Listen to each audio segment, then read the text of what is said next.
이런 오네시모 같은 자가 교회의, 전에는 교회의 그 지체이죠. 자기가 섬기던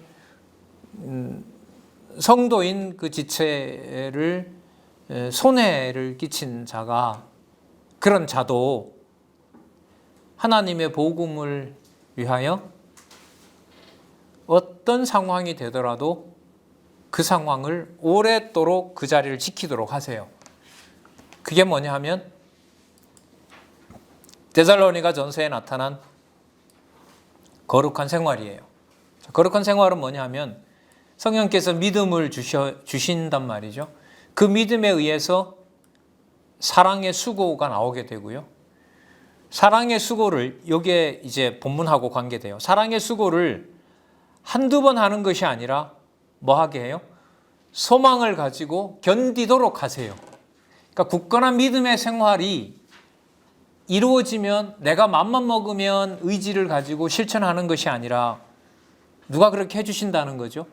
성령께서 소망의 인내를 가지고, 소망을 가지고 참게 하세요. 그러면 소망은 누가 오실 때까지요? 그리스도가 오실 때까지. 그럼 그리스도가 오실 때까지라는 말은 2000년 전에 수고하다가 그렇게 순교하거나 교회를 사랑하다가 돌아가신 신앙의 선배들일 때 그들은 그리스도 온 거 못 봤잖아요. 우리도 지금 못 보고 있잖아요. 그러면 현상적으로 보면 그렇게 견디도록 소망하다가 뭐 하는 거죠? 자기 자리에서 그냥 목숨 버리고 가는 거잖아요. 그런 분들이 모이도록 하신다는 거예요. 그게 데살로니가 전후서에 나타난 성도의 거룩한 생활이에요. 어제 이제 배경을 말씀드렸으니까요. 그러니까 굳건한 믿음의 생활을 하도록 한, 자, 오네시모가 나왔으니 오네시모와 같은 자들도 뭐 하도록 하는 거죠? 그리스도가 오시는 날까지를 바라보면서 주어진 자기 일에, 자, 데살로니가 전서의 배경으로 말하면 모아놓았던 연보와 수고가 전부 한순간에 물거품이 되고 교인이랍시고 앉아있는데 그가 오히려 교회의 연보를 소비하는 그런 자임에도 불구하고 그 자리에서 그리스도가 오시는 마지막 심판을 향하여 자기 일을 견디도록 하시는 분들을 모아놓아요. 모아주세요. 그분들이 누구냐 하면 디모데 전후서에 가면 뭘 이루게 하시느냐? 교회를 조직하는 일들을 하신다는 거예요. 이렇게 연결이 돼요. 데살로니가 전서는.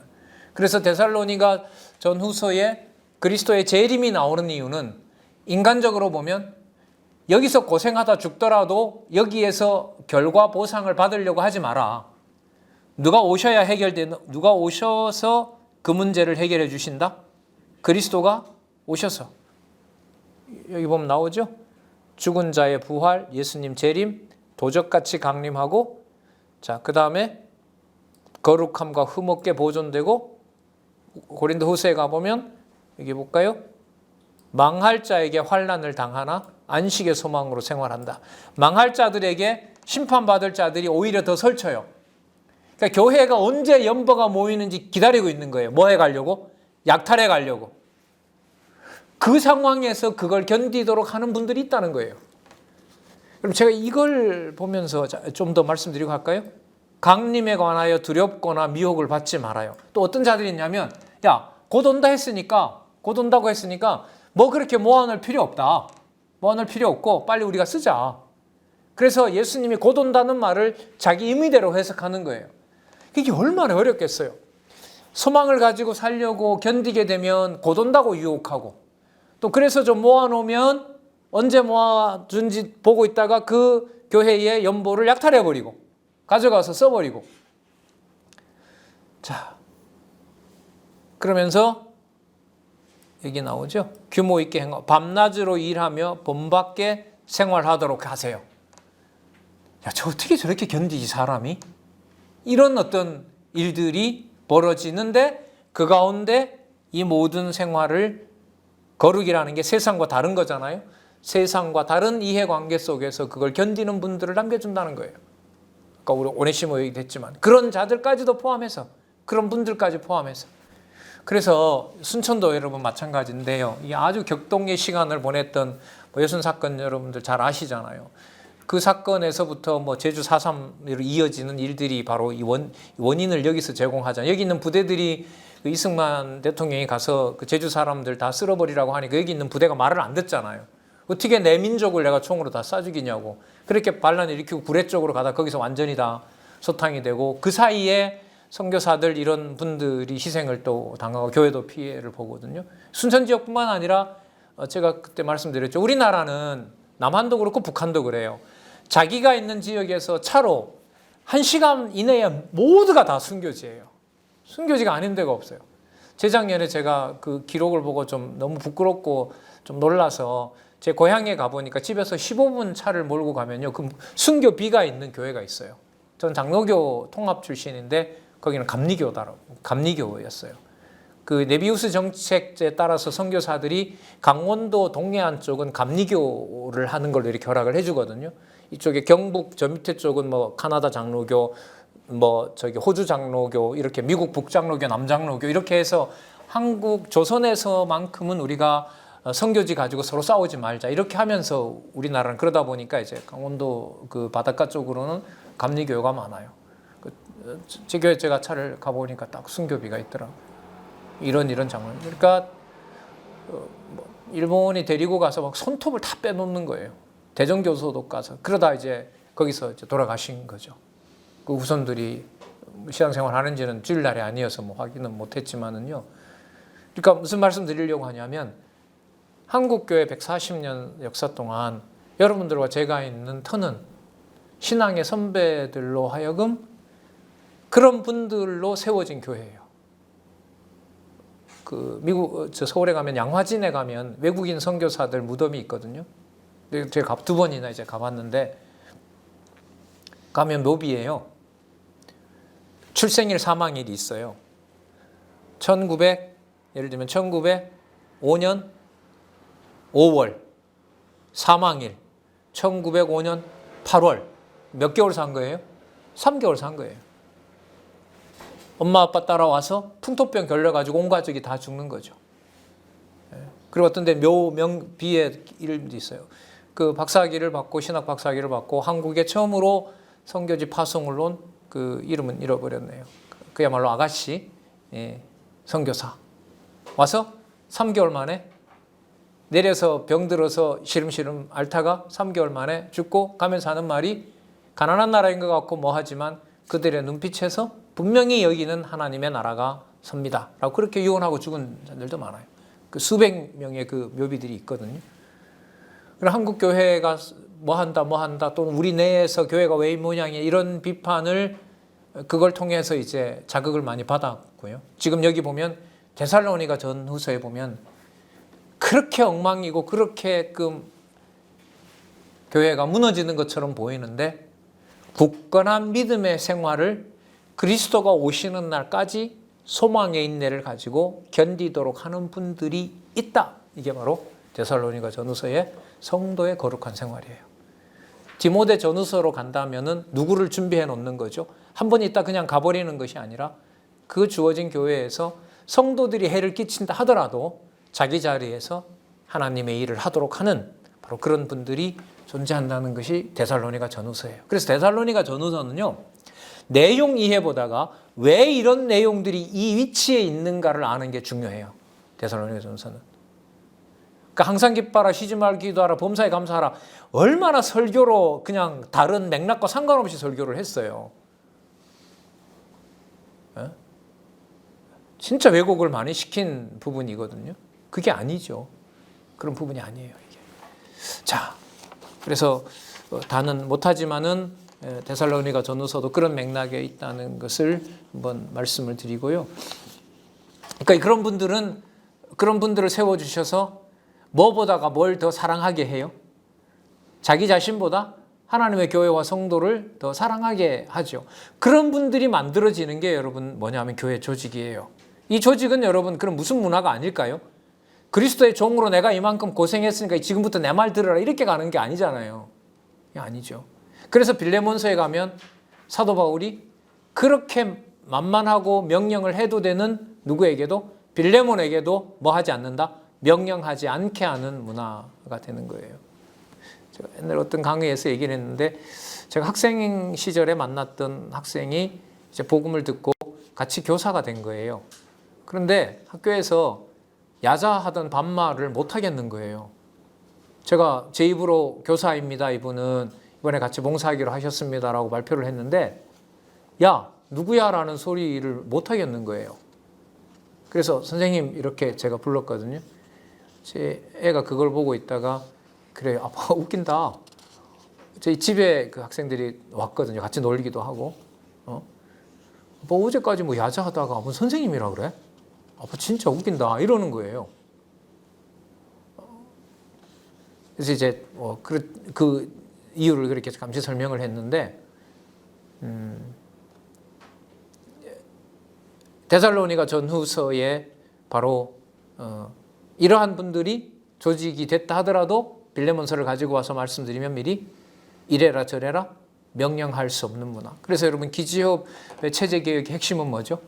법에 따라서 누구에게 명령하지 못하는데 그것이 교회를 세우는 일이다. 이게 핵심 아니겠습니까? 가정교회는 예외가 아니겠죠, 물론. 참, 이 가정교회가 나오면 저부터라도, 여러분들은 잘 모르지만, 저는 진짜 회개를 많이 하고 싶어요. 앞서서 말씀을 가르치는 사람이 되어서도 좀 나쁘끄러운 일들이 한두 가지가 아니죠, 사실. 자, 데살로니가 전서는 이런 구조가 여러분 더 중요하고요. 그 구조 속에 그런 부분이 나오는 걸 제가 좀 확인해 드리도록 할게요. 같이 확인하죠. 1장 6절에 한번 보시면 8854에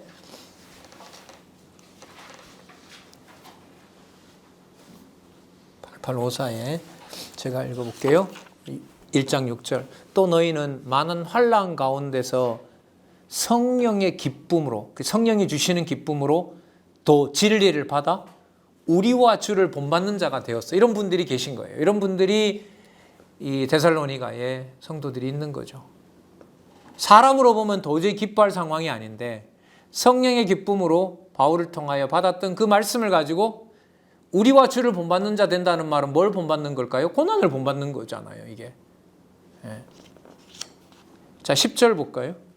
또 죽은 자들 가운데서 다시 살리신 그의 아들이 하늘로부터 강림하심을 기다린다라고 말하니 이는 장래 노하심에 대하여 우리를 건지시는 예수시니라. 그러니까 노하신다는 말이 왜 나오냐면 옳고 그름을 나중에 누가 오셔서 심판하시니까 그리스도가 오셔서 심판하시니까 그것만 보고 가는 거죠. 그러면 현실에서는 그걸 다 그 옳고 그름을 판정할 수가 없다는 것도 아는 거예요, 이분들이. 그래서 여러분 가정교회에서 그 기본적으로 뭐 3대가 이렇게 같이 모일 수가 있잖아요. 보통 뭐 할아버지, 아버지, 그 손자, 손녀 이렇게끔은 기본적으로 좀 볼 수 있는 문화니까요. 그런 문화에서 그 아버지 입장에서는 본인의 아버지가 있고 당신의 자녀가 있는 상황을 그리스도의 진리로 가르칠 수 있는 문화가 형성된다는 것은 참 귀한 거죠. 너무너무 귀한 문화라고 할 수가 있겠죠. 예.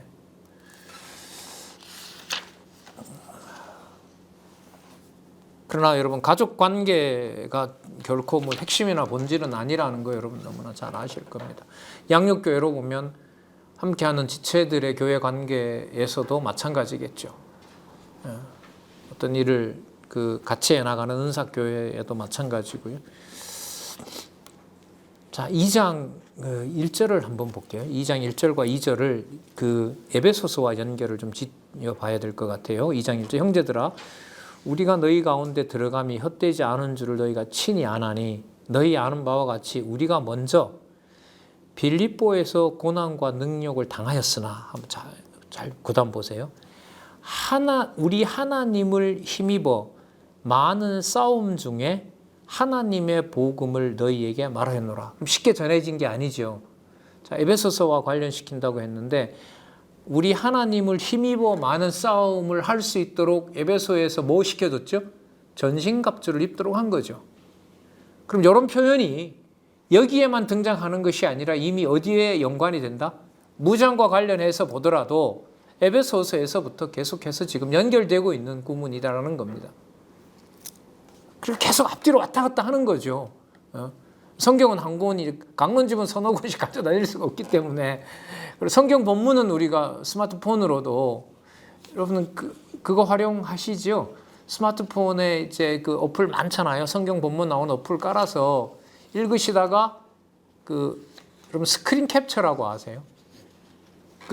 키 2개를 딱 누르면 내가 보고 있는 성경 본문이 딱 캡처가 돼요. 사진이 찍혀요. 그러면 그 이외에다가 뭘 할 수 있냐? 펜으로 갖다 그릴 수가 있어요, 손으로. 그러면 그 본문에 나와 있는 개념을 동그라미 해요. 제가 하게 기차 타고 다니고 이럴 때 타고 이제 강론 준비를 하려고 이제 개론 구조를 이렇게 한 면에다 띄워놓고 보면서요. 패드면 더 좋겠죠. 좀 크니까. 노트북은 좀 커서 좀 부담되고 하니까. 그 부분을 동그라미 해요. 그 핵심 개념을 머릿속에 구조를 넣고, 그리고 본문 읽어 나가다가 그 다음에 이 개념과 연결된 거 해요. 거기 또 스크린 캡처를 해요. 그럼 거기서 뭐 하는 거냐면 본문을 읽으면서 말씀드릴 강의를 그렇게 준비를 하는 거예요. 예.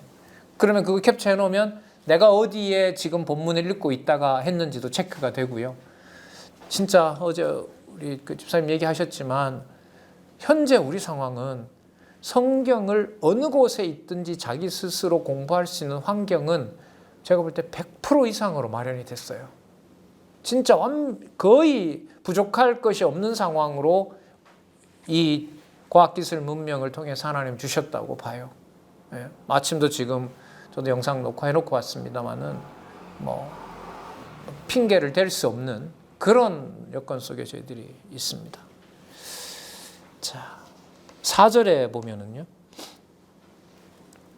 오직 하나님의 옳게 여기심을 입어 복음 전파할 부탁을 받았으니, 그러니까 자기가 주관하는 게 아니에요. 자기는 부탁받은 종일 뿐인 거예요. 너 가서 이런 일 해라. 자, 5절에 볼까요?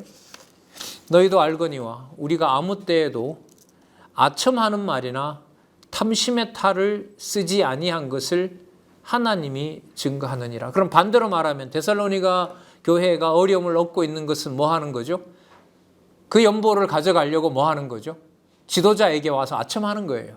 뭐 힘드신 거 없냐고, 제가 좀 교회 일을 하면 안 되겠냐고, 필요한 일 있으면 제가 와서 기꺼이 돕겠다고 아첨하는 거죠. 그리고 무슨 탈을 써요? 탐심의 탈을 쓰고 접근하는 겁니다. 골로새서에서 보면 어떤 모습으로요? 천사와 같은 모습으로. 그럼 100% 속는 거죠. 그래서 우리가 그런 지혜가 있잖아요. 살다 왜 이렇게 나한테 잘하지? 옛날 우리 시골 어른들이 보면 그 동네 정보 빼가고 막 그 탕 덩채로 사들이려고 그런 어떤 투기꾼들이 오잖아요. 그러면 살살살살 구슬려 가지고 가게 같은 데서 이제 이유 없는 술을 어른들에게 막 사주죠. 그럼 어떤 어른이 지나가면서 야, 이유 없는 술이 있어? 막 어른들끼리 이렇게 한 소리 하는 걸 들었거든요. 그리고 이유 없이 뭔가 이렇게 가서 먹을 거 받아오고 하면 저도 혼난 적이 많아요. 그 시골 우리끼리 다 아는 거기에서 누가 와서 이제 그런 어떤 탐심을 가지고 오는 그런 일들이 있잖아요. 그게 여러분 어디에도 있었던 거예요? 교회 안에도 이렇게 들어와 있는 거죠. 거기에서 견디도록 하는 분들이 이제 교회 체제를 이루는 대로 나가게 되는 겁니다. 8절 한번 볼게요. 2장 8절. 자, 그런 분들을 모으시는 내용들을 여기서 이렇게 기록을 해놓고 있습니다. 우리가 이같이 너희를 사모하여 2장 8절요. 하나님의 복음으로만 아니라 우리 목숨까지 너희에게 주기를 즐겨하면 너희가 우리의 사랑하는 자 됨이니라. 형제들아, 우리의 수고와 애쓴 것을 너희가 기억하리니 너희 아무에게도 누를 끼치지 아니하려고 밤과 낮으로 일하면서 너희에게 하나님의 복음을 전파했노라. 내가 떠나고 나서 그렇게 했는데 그게 더 어려워졌고 그걸로 오히려 탐하는, 아까 탐욕이라고 그랬죠. 탐심을 또 아첨해서 그걸 그렇게 하는 자들이 있고, 하나님 예수님 곧 오시니까 빨리 써버리자고 하는 그런 어떤 자들 속에서 바로 굳건한 믿음의 생활을 계속해서 이어나가는 구별된 하나님의 교회의 앞선 지도자들을 준비를 하고 계신다. 이렇게 정리를 할 수가 있습니다. 2장 14절을 볼까요? 2장 14절 같은 맥락에서요. 형제들아, 너희가 그리스도 예수 안에서 유대에 있는 하나님의 교회들을 본받는 자가 되었으니 뭘 본받았냐 하면은요. 저희가 유대교회가 유대인들에게 고난을 받은 것 같이 너희도 너희 나라 사람들에게 동일한 것을 받았느니라. 그러니까 뭐 가운데서 누구를 준비하세요? 고난 가운데에서 지도자들을 준비하고 계시는 거죠. 자, 넘어가서 이제 다른 데 가서 한번 보도록 할게요. 자, 성도도 섬겨야 되고 오는 성도들 준비도 해야 되고. 자, 3장 6절 볼게요. 3장 6절. 지금은 디모데가 너희에게로부터 와서 너희 믿음과 사랑의 기쁜 소식을 우리에게 전하고 잘 견디고 있다는 소식을 전해준 거죠. 또 너희가 항상 우리를 잘 생각하여 우리가 너희를 간절히 보고자 함과 같이 너희도 우리를 간절히 보고자 한다. 여러분, 이 3장 6절이 기지협 모임의 성격이에요. 4월달 우리 글이 되어 있었죠. 신학적으로 문제가 있는 공개 포럼, 신학적 이의를 제기한 것에 대한 답변, 그런 것들이 이제 5월의 포럼이고요. 10월 총회는 9월 말 10월 초 총회는 뭐냐 하면 이거예요. 간절히 보고 싶어 했고 와서 어떠한 간절함으로 하나님의 교회를 돌봤는지에 대한 각 교회들의 뭐예요? 보고, 그리고 교제, 코이노니아, 이거라고 할 수 있겠죠. 7절. 이러므로 형제들아 우리가 모든 궁핍과 환난 가운데서 너희 믿음으로 말미암아 너희에게 위로를 받았노라. 그러므로 너희가 주 안에서 굳게 선즉 이제 우리가 이제는 살리라. 그럼 뭐가 못 견딘 거예요? 지금처럼 전화할 수도 없는 상황인데 전해주는 자가 올 때까지는 그곳 상황을 알 수가 없는 거예요. 또 보냈던 분들이 제대로 무사히 도착했는지, 그리고 또 무사히 또 돌아올 건지. 그래서 왔을 때 그 기쁨이 얼마나 크겠어요, 그죠? 자, 13절 보면 3장 13절. 너희 마음을 굳게 하시고 우리 주 예수께서 그 모든 성도와 함께 뭐 할 때? 강림하실 때에, 강림 얘기 또 나오죠. 하나님 우리 아버지 앞에서 뭐 하게 한다고요? 거룩함에 흠이 없게 하시기를 원하노라. 그러면 여러분 데살로니가 전서에 지금 여기 성도의 거룩한 생활이라고 하는 것에 이 개념이 어디에서 바탕을 두고 써놓은 것이다? 성경에 바탕을 두고 써놓은 것이다.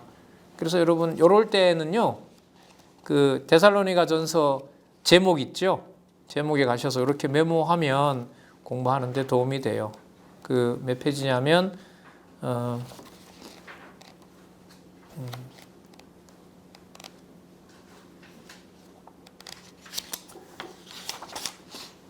8850페이지 있죠? 8850페이지 가셔서 거룩한 성도의 생활 밑에다가 조금 전에 봤던요 3장 13절 이렇게 메모해 놓으면 공부하는데 유익하겠죠? 큰 흐름 알고 그 구체적인 구절이 나오는 부분까지 메모해 놓으시면, 그러니까 8850의 성도의 거룩한 생활 이렇게 해서 그 밑에 아까 몇 절이었었죠?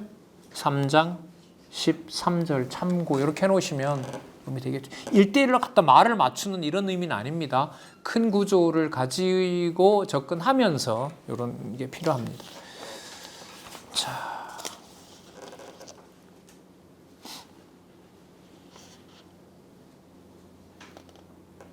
4장 9절에 보면은요. 형제 사랑에 관하여는 너희에게 쓸 것이 없으면, 그러니까 이 교회의 이 동역자들 중에 이 지도자로 준비되는 이런 분들이 너무 애쓰고 수고하고 있는 거죠. 뭐 따로 형제를 사랑해야 됩니다 이런 말을 할 필요가 없다는 거니까. 얼마나 고난에 동참하고 있는 분들이겠어요. 너희가 친히 하나님의 가르침을 받아 서로 사랑함이라. 더 쓸 게 없는 거죠. 너희가 온 마게도니아 모든 형제에 대하여 과연 이것을 행하도다. 형제들아 고난오니 더 많이 하고 또 너희에게 명한 것 같이 종용해요. 막 들레고 안 해요. 그냥 하나님이 자기에게 맡겨주신 거 자기 일을 하고 너희 손으로 일하기를 힘쓰라. 이는 외인을 대하여 단정히 행하고 아무 궁핍함이 없게 하려 함이니라. 자기 수고를 정리하고 연보를 준비해 놓고 외부에서 오는 일에게도 같이 그 궁핍함을 면하게 해주는 거죠. 여러분, 이 분배가 무슨 계산하듯이 정부에서 지원금 뭐 50만 원, 100만 원 똥기라기 이런 의미가 아닙니다. 어느 날은 하나님께서 준비된 연보가 예를 들면 10만 원일 수도 있는 거. 그러면 10명 왔으면 10,000원씩밖에 식비를 못 주는 거잖아요. 또 어느 날은 좀 더 풍족하게 줘요. 그럼 그러한 어떤 그 균등함을 누가 조절하시느냐? 하나님께서 조절하신다는 거죠. 그 X와 상관없이 한결같은 그런 마음을 가지고 이제 생활하도록 하는 분들을 하나님께서 준비해 놓는다는 거죠. 자, 언제까지요? 그리스도가 오시는 날까지. 어떻게 임하시느냐? 도적같이 임한다는 거죠. 언제 오실지 모르기 때문에 준비하도록 이제 말씀을 알려줍니다. 언제 오시는지 얼마나 궁금하겠어요. 이렇게 고생하는 사람들이. 5장 1절에 보면 형제들아 때와 시기에 관하여는 너에게 쓸 것이 없음은 주의 날이 밤에 도적같이 이를 줄을 너희 자신이 알미라. 이미 말씀을 했다는 거죠. 4절에 보면 형제들아 4절요. 너희는 어둠에 있지 아니하며 그 날이 도적같이 너희에게 임하지 못하리니 너희는 다 빛의 아들들이요 낮의 아들들이라. 8절에 보면 여러분 에베소서 6장 11절 13절 전신갑주 내용이 반복이 됩니다. 우리는 낮에 속하였으니 근신하여 믿음과 사랑의 흉배를 붙이고 구원의 소망의 투구를 쓰자. 같은 맥락의 말씀, 같은 말씀인데 맥락은 뭐합니까? 더 깊어진 거죠. 교회의 진리를 얘기할 때는 그 교회의 본질과 관련된 말씀이었다면 여기서는 오늘 죽더라도 이런 거 아닙니까? 오늘 죽고 그리스도는 아직 오지 않았다 하더라도 분명히 오셔서 심판하실 것을 확신하면서 하나님께로 가는 자기를 다하게 하는 그런 분들을 하나님께서 준비해 주시는 겁니다.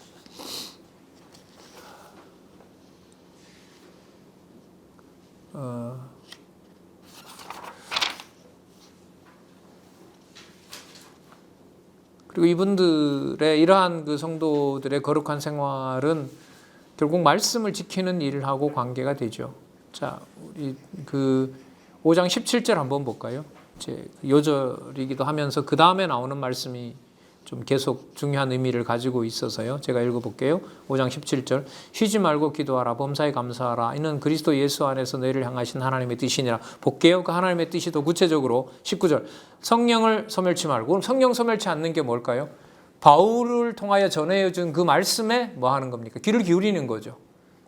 그 사도들이 보낸 또 다른 청거했던 다른 그 사도들 동역자들을 값어치 있게 보지 않으면은 그 말씀 들을 수가 없는 거죠. 바울 얘기라고 치부하면 어떻게 들을 수 있겠어요? 그 다음에 예언을 멸시치 말고 사도 바울에게 하나님의 계시의 말씀을 주셨다는 말을 믿어줘야 되겠죠. 아니다 저건 바울 얘기다 이러면 읽을 수 없는 거니까요. 범사에 헤아려 좋은 것을 취하고 이때 좋은 것의 기준은 누구 기준일까요? 하나님의 교회의 기준인 거죠. 하나님의 교회의 좋은 것. 악도 마찬가지죠. 악은 모든 모양이라로 버리라. 자, 그 다음에 여러분 후서에 가서 보시면 망할 자들이 저렇게 설치는 것은 그리스도가 오지 않아서 계시지 않아서가 아니라 반드시 앞으로 심판하실 것이다. 한번 볼까요? 1장 데살로니가 후서 1장 6절 한번 보겠습니다. 6절 6이 빠져 있죠. 세 번째 절 너희로 환난 받게 하는 자들에게 환난으로 갚으시고 여기 오셔서 환난 갚아주신다는 말씀이 있죠. 그러나 우리가 원하는 날짜에 갚으시는 건 아닌 겁니다. 7절 환난 받는 너희에게는 우리와 함께 안식으로 갚는 것이 하나님의 공의니 주 예수께서 저희 능력의 천사들과 함께 하늘로부터 불꽃 중에 나타나실 때에 하나님을 모르는 자들과 우리 주 예수의 복음을 순종치 않는 자들에게 형벌을 주시리니 이런 자들이 주의 얼굴과 그의 힘의 영광을 떠나 영원한 멸망의 형벌을 받으리라. 그러니까 뭐가 준비되어 있는 거죠? 영원한 형벌이 준비되어 있다는 것을 분명히 알려주고 있는 겁니다. 그러니까 이게 현실적으로는 오늘 하다가 그리스도가 안 와도 뭐 하는 거죠? 그냥 가는 거죠. 그냥 제 품으로 가는 겁니다. 진이 빠져서 생명을 다하든 육신의 생명을 다하든 강도짓에 당하든 또 유대인들의 아니면 로마에 의해서 핍박을 당하든 이런 소망 가운데 견디도록 하는 거룩한 생활을 하게 하시는 분들이 계시다는 거죠.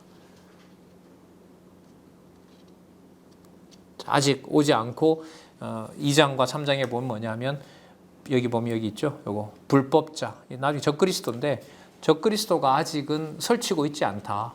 숨겨놨고 다음이 되면 등장한다. 요한계시록 가면 이게 나오죠. 이방인의 때까지는 구체적으로 적그리스도가 누군지를 아직 보여주질 않아요. 곳곳에 그런 세력들은 있지만은요. 뭐 할 때요?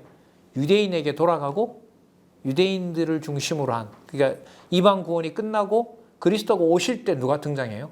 진짜 적그리스도가 누군지 드러나는 거예요. 그런 의미에서 불법자가 나타나면 강림시의 멸망함을 안다니까 불법자가 어떤 구체적인 형태로 나타날 건지는 아직까지도 선명하게 드러나 있지는 않는 거죠.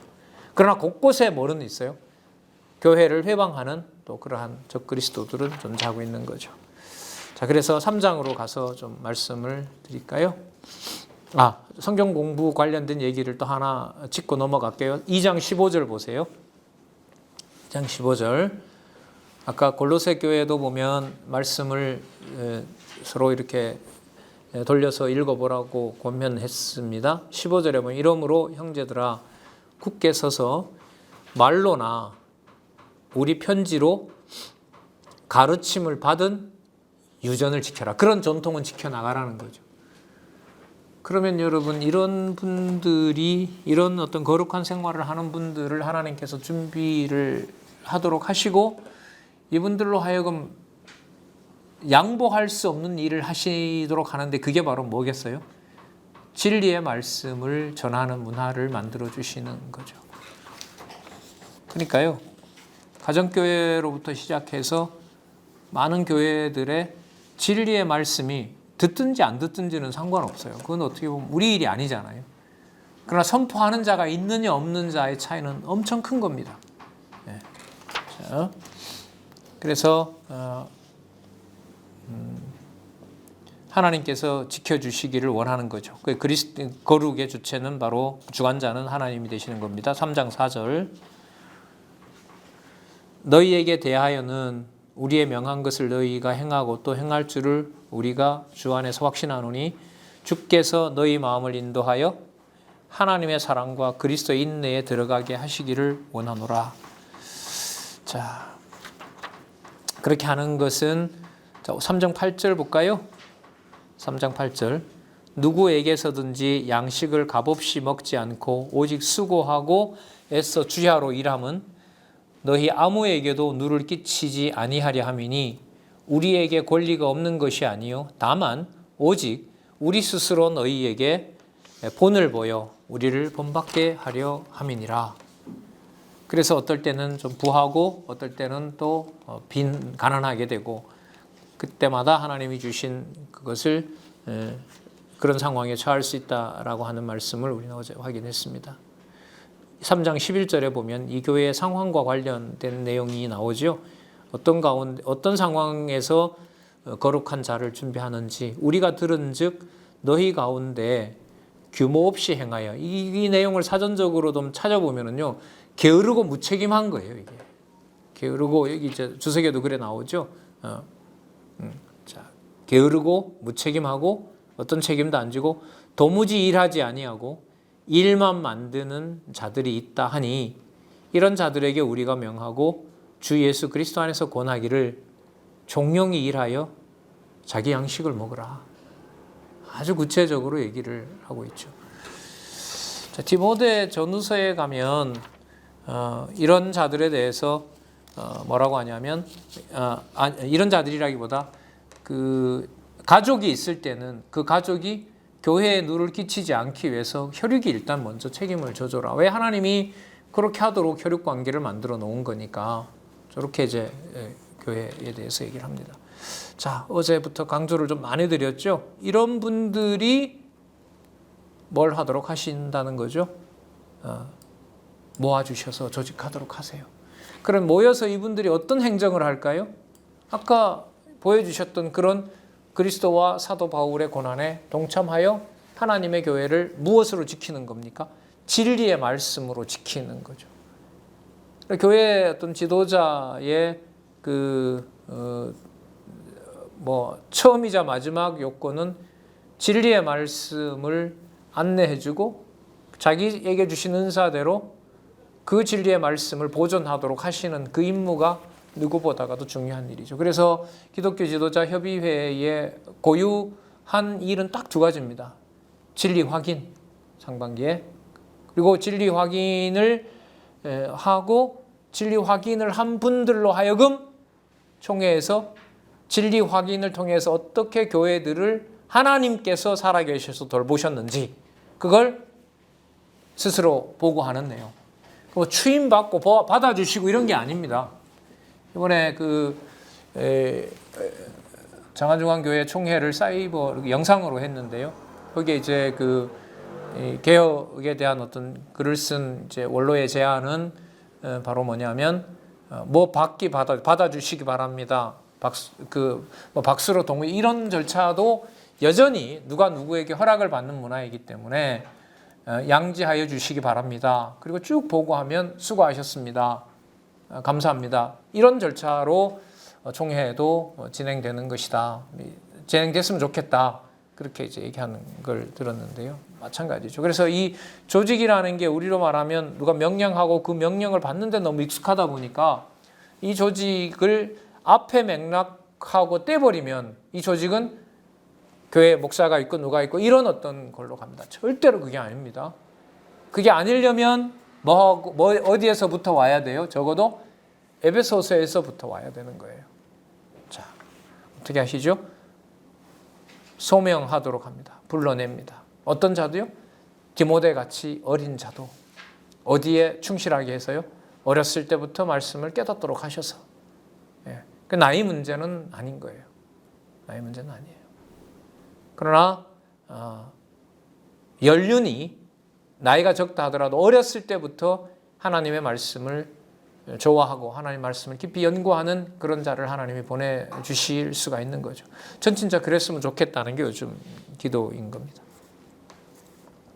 20대 초반에 들어서 열심히 크게 그때부터 한 건 아니지만 요란을 떨고 계속해서 뭔가를 한다고 해왔는데도 대외적인 변증이나 또 예를 들면 글을 쓴다든지 강의를 하고 그렇게 될 때까지의 시간들은 제가 볼 때 적지 않은 시간이 걸리더라고요. 사도 바울의 경우로 봐도 당대의 어떤 모든 사상이나 학문들을 공부하게 했죠. 그게 적은 시간이었겠습니까? 가정도 어떻게 보면 그 부유한 과정 속에서 자랐으니까 로마 시민권까지 얻는 사람이 되도록 하셨죠. 그 다음에 복음을 깨닫고 그 안디옥 교회에 와서 파송을 받을 때까지 다마스커스에서 쫓겨나서 4년 그리고 아라비아 광야 가서 11년인가요? 도합 14년을 뭐하냐면 혼자 공부합니다. 사도 바울이. 그리고 안디옥에 와서 복음을 이방 전도자로 파송을 하죠. 사도 바울이 어떤 10년 이상을 구약 성경을 보면서 뭐 하도록 한 거죠? 예수 그리스도 어제 집사님 얘기하셨는데 구약 성경을 통하여 모세 율법과 시편을 통해서 선지자의 글을 통해서 하나님 나라 일로 권하더라라고 하는 그 바탕이 뭐냐면 개종하기 전에 그 학문을 했던 배경을 구약 성경의 전문가가 되는 바리새인의 어떤 그 엄격한 교육 속에서 자기가 어느 바리새인보다 뛰어나다 하잖아요. 그 가말리엘 문파라는 게 최고의 학파거든요. 당시에 유대인의 어떤 그 바리새파 중에서도. 그리고 하나님께서 혼자 10여 년 이상을 그 성경을 보도록 하고 그 다음에 안디옥 교회에서부터 이제 파송을 받는 자로 세워주셨거든요. 그래서 제 어떤 상황으로 보더라도 글쎄 이게 무슨 제도에 넣어서 될 문제는 아니지만은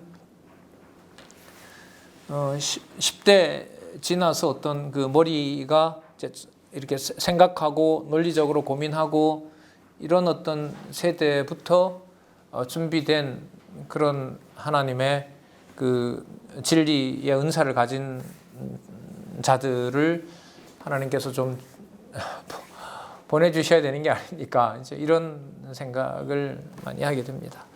자, 그리고 그 지도자 임무는 뭐 본문 내용들은 나도 여기 한번 보면은요, 예수 그리스도의 증인과 이방인 스승의 임무를 부여하도록 하는 거죠. 자, 이 디모데가 에베소에서 이제 그 목회를 그 말씀을 전하도록 했으니까요. 자, 교회에 대한 정의를 한번 볼까요? 자,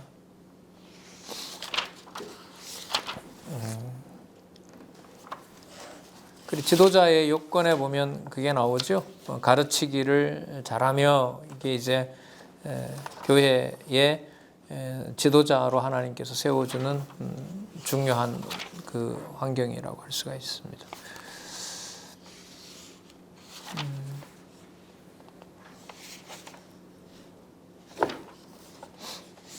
자, 볼까요? 자, 이 부분에 한번 가서 볼게요. 교회 지도자의 자격을 하나님께서 어떻게 준비해 주시는지 3장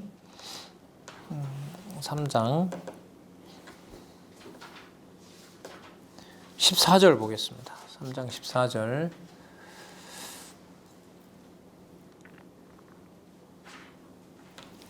내가 속히 내게 가기를 바라나 이것을 내게 쓰는 것은 만일 내가 지체하면 너로 누구의 집이라 그러죠? 하나님의 집에서 어떻게 행하여야 할 것을 알게 하려 함이라. 그러니까 하나님이 소유권자입니다. 이 집은, 하나님의 집은 뭐라 그러냐면 살아계신 하나님의 교회라 그러죠. 그러니까 교회는 하나님 살아계신 것에 대한 확증이에요. 그래서 교회가 인간적으로 점점 부담스러워지는 거예요. 내 보고 듣는 바대로 판단하고 때로는 정죄할까 봐. 물론 뭐 경계한다고 되는 건 아니지만은 살아계신 하나님의 교회요. 뭐라 그럽니까? 진리의 기둥과 터라.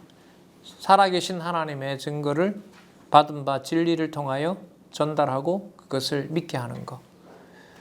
자, 16절 크도다 경건의 비밀이여 그렇지 않다 하는 이가 없도다. 이 경건의 비밀은 바로 뭐냐면 육신으로 나타난 바 되시고 영으로 의롭다 하심을 입으시고 천사들에게 보이시고 이게 지상사역이죠. 만국에 전파되시고 세상에서 믿음 받으시고 천상사역입니다. 영광 가운데 올리셨습니다. 여러분 이것도 마찬가지죠. 마태복음에서부터 어디까지? 사도행전 1장 11절까지의 모든 내용이 이렇게 압축되어 있는 겁니다. 자, 4장 1절에 그 진리의 말씀에서 떠난 자들에 대해서 심각하게 규정을 내려버립니다. 그러나 성령이 밝히 말씀하시기를 후일에 어떤 사람들이 믿음에서 떠나 미혹하게 하는 영과 귀신의 가르침을 쫓으리라. 그러니까 성령의 가르침으로 둔갑해서 가르치는데 그게 뭐가 되냐면 귀신의 가르침이 된다는 거죠. 반드시 이런 상황이 벌어진다는 겁니다. 이 사이에서 뭐가 중요할까요? 조직된 교회, 그 몇 대에 걸쳐서 보호받을 수 있는 교회가 있다는 것, 진리의 말씀으로 너무너무 중요하죠. 그 순천에 이렇게 우리가 모여서 공부하는 그야말로 소수의 인원이 있는 것과 없는 것은 이런 면에서 엄청난 차이인 거죠. 한 분이라도 계시는 것과 아닌 것의 차이는 진짜 귀신의 어떤 그런 잘못된 진리에다가 그냥 버려버리느냐, 성령께서 진리의 말씀으로 그 교회를 조직하셔서 보호해 주시는 것이냐. 자, 4장 13절 한번 볼까요? 디모데에게 이런 그 진리에 대해서 알려주는 겁니다. 내가 이를 때까지 잘 보세요. 읽는 것과 읽고 권하는 것과 그리고 가르치는 것에 전념하라. 창념하라는 말은 전념하라는 거죠. 내 속에 있는 은사 곧 장로의 회에서, 그래서 여러분 우리 기지협에서 앞으로 아버지 한 번도 안 일어났지만은 진리의 확인을 받은 후배에게 뭐 할 수 있는 거죠? 그에게 진리의 말씀을 같이 공포할 수 있는 분이라는 사실을 공표하는 것이 바로 안수라고 할 수가 있겠죠. 장로의 회에서 안수 받을 때 꼭 손으로 안 해도 되죠. 악수라도 해도 되고 그냥 그런 거 하지 않고 공포해도 되고요. 공적인 어떤 선언이 중요한 거니까요. 안수 받을 때에 예언으로 말미암아 받은 것을 조심 없이 말하며 이 모든 일에 전심전력하여 너희의 진보를 모든 사람에게 나타내게 하라. 말씀을 전하는 일이 계속해서 진행되고 있다는 것을 알려주라고 하는 말씀이 나오죠. 16절에 내가 내 자신과 가르침을 삼가 이 일을 계속하라. 이것을 행함으로 내 자신과 내게 듣는 자를 구원하리라. 자기 구원을 위해서라도 자기가 그렇게 말씀을 전한다는 겁니다. 그러니까 나는 뭐하고 늘 전하는 자고 저 사람들은 내 말을 듣는 사람들, 이런 어떤 상하 관계가 아닌 거예요. 절대로 아닌 거예요. 그래서 기지업이 가는 방향은 성경적으로 타당하다, 이런 말씀을 좀 얘기를 드리고요. 자녀 관계가 나왔다면은 이 디모데에서는 뭘 얘기하냐면 늙은이에 대해서 아비에게 하듯 어미에게 하듯, 그리고 참과부가 누군지를 구분하는, 교회 구제를 받아야 될 분들이 있으니까요. 그야말로 참과부는 어떤 분이에요? 아까 데살로니가 전후서에서 그런 고난 속에서 남편 잃고 홀로 되어서 교회를 위해서 온 어떤 정성을 쏟으면서 살아가는 분들이 있잖아요. 근데 그 사이에 또 뭐예요? 거짓 과부가 있는 거죠. 딱 견디다가 기회가 되면 바로 시집 가려고 하는, 다른 데 이제 가려고 하는 그런 자들을 구분하는 지혜도 주신다는 것이 5장에 나와 있는 내용들입니다. 그리고 교회의 그 장로는, 이건 여자 남자 다 포함하는 겁니다. 5장 17절에 보면 잘 다스리는 장로들을 배나 존경할 자로 알되 말씀과 가르침에 수고하는 이들은 더할 것이라. 왜냐하면 이게 무너져 버리면 교회는 무너지게 되니까요. 제가 이제 다른 데도 좀 다녔고, 이제 순천도 이제 뭐 어쨌든 다음에 이제 계시록까지 하면서 이제 이렇게 마무리가 되는데요. 다니면서 바라는 건 그거죠. 하나님 동역하고 싶습니다. 일방적인 강의하지 않게 하시고 같이 연구하고 같이 그 말씀을 나눌 수 있는 그런 어떤 전문적으로 그 사역을 하는 분들을 하나님 좀 준비해 주시면 안 됩니까? 이런 어떤 기도를 많이 하게 됩니다. 자, 그리고 6장에 가면 그 행정과 지도자 임무에 대해서 알려주시는데요. 아주 심각하게 경계하는 내용이 나오죠. 6장 5절에 한번 보시면은요. 마음이 부패하여지고 진리를 잃어버려 경건을 이익의 재료로 생각하는 자들의 다툼이 일어나느니라. 그러니까 아까 데살로니가 전서의 경우에는요, 그냥 성도들 중에 일하지 않으면서도 연보를 축내는 자들이 있는데, 지금 이 디모데 후서의 지금 이 6장 5절 상황을 가지고 생각해 보면 누가 있는 거예요? 세워놨던 지도자들 중에 어떤 자들이 있어요? 경건을, 그러니까 하나님의 교회에 일어나는 모든 조직과 그런 행정들을 뭐로 삼는 거예요? 자기 이익의 재료로 삼는 거예요. 모든 성도들이 자기 수단이 되는 거죠. 여러분, 이게 어디에 나오죠? 디모데 전후서 지나고 빌레몬서 끝나면 뭐가 나와요? 유대주의, 세속주의 나오잖아요. 이런 자들과 나중에 투쟁하게 되는 겁니다. 그래서 여러분, 여기 경건을 이익의 재료로 생각하는 자들, 바로 야고보서, 히브리서에서 결국 어떤 자들입니까? 어떤 자들로 가는 자들이죠? 적그리스도로 가는 자들이에요. 그러니까 세속주의와 적그리스도에 대한 자들이 지도자급에서 생겨나는 거예요. 진짜 힘들죠. 예루살렘 여러분 망할 때 하나님께서 누구 눈을 다 가려 놓습니까? 왕, 그 다음 제사장, 또 누굽니까? 선지자들, 거짓 선지자들 전부 흐리게 만들어 놓아요. 그리고 나라가 망하지 않습니까? 그러면서 어떤 이제 분들은 처음이고 마지막 무조건 한국 교회의 부패의 원인은 지도자들, 목사들에게 있다, 이렇게 강하게 얘기하는 분들이 너무 많죠. 지난번 강론에서 얘기했는데 그 작년 11월에 조사했던 거 올해 발표했죠. 뭐 우리나라 뭐 자칭 장자교단이라고 하는 그 합동 측에서 목회자, 부목회자 600명을 상대로 해서 그 합동은 여러분 여자 목사를 허락 안 하니까요. 전부 남자 목사들이겠죠. 600명 조사했는데 현재 이 시스템으로는 안 되고 교회 개혁은 반드시 필요하다. 98%가 나왔어요. 다 잘못 가고 있다는 거죠. 그러니까 성경적이든 아니든 간에 인간적으로 봐도 상식 이하라는 거 아닙니까? 그런데 그 일을 지금 하나님께서 6장 5절에 보면 뭐예요? 경건을 이익의 재료로 삼는 자들을 하나님이 두세요. 거기에다가. 그러면 여러분 교회가 약한 자들을 돌봐주는 뭐가 더 절실하게 되죠? 진리의 말씀으로 무장한 체제가 너무나 중요한 거죠.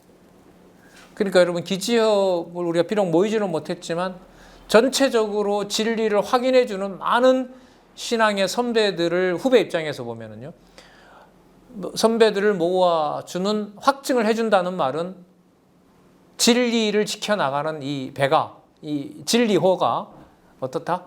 든든하다라는 사실을 후배들에게 알려주는 그런 증거라고도 할 수가 있겠죠.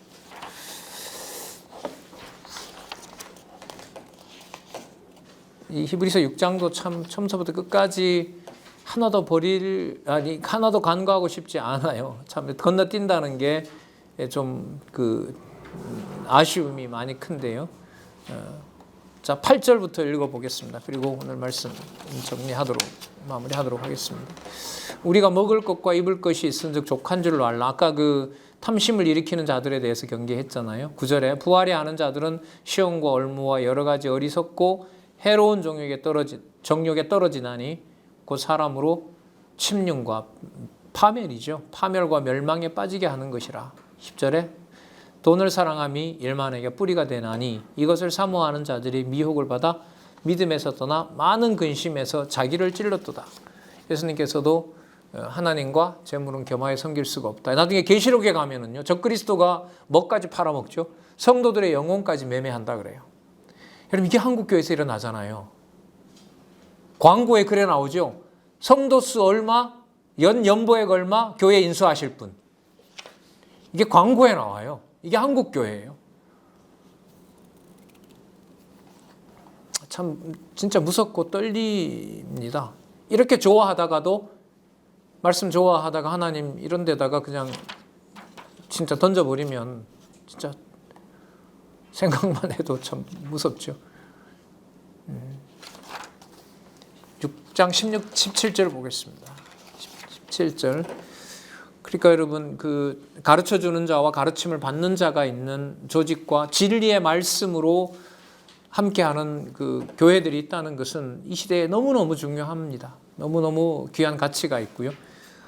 내가 이 세대의 부한 자들을 명하여 마음을 높이지 말고 정함이 없는 재물에 소망을 두지 말고 오직 우리에게 모든 것을 후히 주사 누리게 하시는 하나님께 두며 부한 자들에게 알려주라는 거죠. 그 부가 자신을 보호하는 것처럼 착각하고 있는 자들에게, 돈을 사랑하는 자들에게 선한 일을 행하고 선한 사업에 부하고 나눠주기를 좋아하며 동정하는 자가 되게 하라. 아마 에베소 교회가 얼마나 부유한 동네입니까? 어마어마한 돈을 가지고 있었던 성도들도 있는가 보죠. 그런데 야고보서를 가져와서 말씀드리면 그 이익을 배가하기 위해서 뭘 써요? 성도들을 사용하는 거예요. 뭐 노임을 적게 준다든지 아니까 와서 뭐 공짜로 일하라고 한다든지 어쨌든 이런 일들이 어쨌든 에베소 교회에 일어나고 있는 거죠. 그래서 왜 지도자 입장에서 어떤 교인들 보고 후배에게 야 하나님이 준 은사가 있으니까 너 와서 이 일 좀 해. 진짜 조심해야죠. 동정하는 자가 되게 하라. 이것이 장래에 자기를 위하여 좋은 터를 쌓아 참된 생명을 취하는 것이니라. 참된 생명 영생이겠죠. 그 영생과 직결되는 겁니다. 그러니까 뭐와 뭐에 대한 경계를 비교하도록 하는 겁니까? 돈과 영생. 그러니까 디모데야 내게 부탁한 것을 지키고 거짓되이 일컫는 마지막 당부도 역시 진리로 가네요. 거짓되이 일컫는 지식에 망령되고 허한 말과 변론을 피하라. 그러니까 하나님의 집인 교회를 훼손하는 그런 말에서 입씨름하지 말라는 거죠. 빤히 알고 있는 그 얘기에 대해서 굳이 뭐하러 그렇게 변명하느냐. 이것을 쫓는 사람들이 있어 믿음에서 벗어났느니라. 은혜가 너희와 함께 있을지어다. 그리고 우리 다음에 디모데후서에서 교회의 책무와 치리에 대한 말씀이 나옵니다. 책무는 바로 전파하고 수호하는 거고요. 책무는 고난의 말씀을 수호하고 고난 가운데 말씀을 수호하고 나오죠. 이단과 불의를 경계하도록 하는 겁니다. 어떻게 보면 디모데전서 정도여도요. 교회의 어떤 그 조직의 가치를 충분히 알 수가 있는데 여기서 디모데후서 말씀이 더 뭐라 그럴까요? 아주 상세한 진리의 복음까지 또 안내를 해주는 겁니다. 그래서 우리 그 권사 장로 우리 기지협에서 선발할 때 자기가 시험 치잖아요. 시험 문제 거의 다 디모데전서에서부터 에베소서의 일부 하고요. 에베소서에서부터 빌레몬서까지 나타난 부분에 있는 것을 스스로 체크하면서 자기의 어떤 그 자원을 중심으로 지도자들이 활동할 수 있도록 우리가 그렇게 성경에 따라서 지금 하고 있지 않습니까? 매우 바람직한 거라고 생각을 하고요. 다음에 이제 교회의 책무와 치리에서 앞서 말씀했던 조직과 행정이 어떻게 말씀으로 더 경고하도록 하시는지 그걸 이제 살펴보도록 그렇게 하겠습니다. 이제 기도하겠습니다. 하나님 아버지 감사합니다. 감당할 수 없는 말씀과 함부로 거론할 수 없는 교회 문화 속에 하나님 나라를 배울 수 있도록 하나님 살아계신 것을 배울 수 있도록 허락해 주셔서 감사합니다. 귀한 분들 하나님의 자녀 지체 동역자들과 함께 귀한 시간 보낼 수 있게 해주셔서 하나님 너무나 감사합니다. 그리고 또한 간절히 소원합니다. 다음 세대, 지금 있는 세대, 또 준비되어 있는 세대들이 진리의 말씀으로 든든한 하나님의 교회를 이룰 수 있도록 진리의 터와 진리의 기둥으로 지어질 수 있도록 하나님 그래서 이 순천 지역에도 하나님의 귀한 진리의 터가 오래오래 지속할 수 있도록 하나님 무한한 은총을 내려주시기를 간절히 소원합니다.